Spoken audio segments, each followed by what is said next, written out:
Water tank fish farming.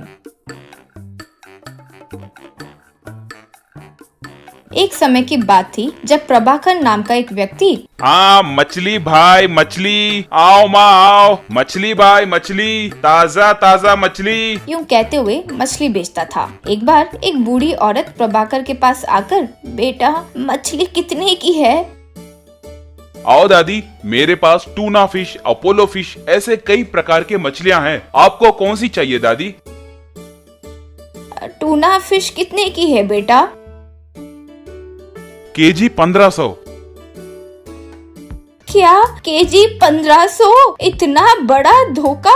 मरी हुई मछलियों को आइस के टुकड़ों में रखकर मुझे बेच रहे हो। पता भी नहीं ये कब मरी है, किसको पता कितनी बासी है। छोड़ो बेटा, मुझे नहीं चाहिए। मरी हुई मछली के लिए 1500 रुपए दूं तो बहुत बड़ा अन्याय है, कहकर चली गई।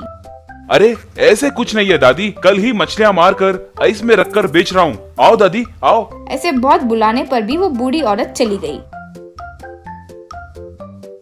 वो बातें सुनकर एक बगल में खड़ा कस्टमर, सच ही तो है ना भाई जो वो दादी ने कहा, मरी हुई मछली के लिए इतना दाम क्यों? ऊपर से पता नहीं कितने दिन पहले मरी है, फ्रेश फ्रेश है यूं कह तो रहे हो, लेकिन हमने देखा थोड़ी है। ऊपर से आजकल फ्रेश दिखने के लिए रंग भी डालते हो सुना है, मुझे भी नहीं चाहिए, कहकर उस दुकान से चले गया। ऐसे धीरे धीरे सारे कस्टमर्स चले गए।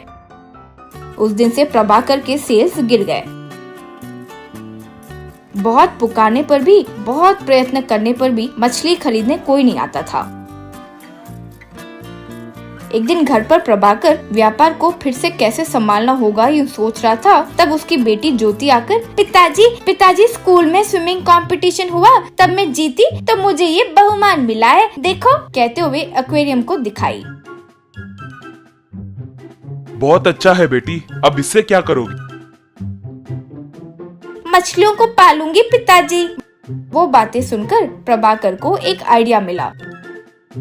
क्यों ना मैं लाइव फिशेस को रखकर बेचूं? यूं सोचकर अपने शॉप के आगे कुछ छोटे डब्बों को रखकर उसमें मछलियों को पालना शुरू किया। कुछ दिन बाद वे मछलियां उस डब्बे में ही बड़ी हुई। प्रभाकर तब अगले दिन से, आओ भाई आओ, लाइव फिशेस, धोखा नहीं, झूठ नहीं, आपके आगे ही मछलियों को बेचेंगे, यूं पुकारने लगा।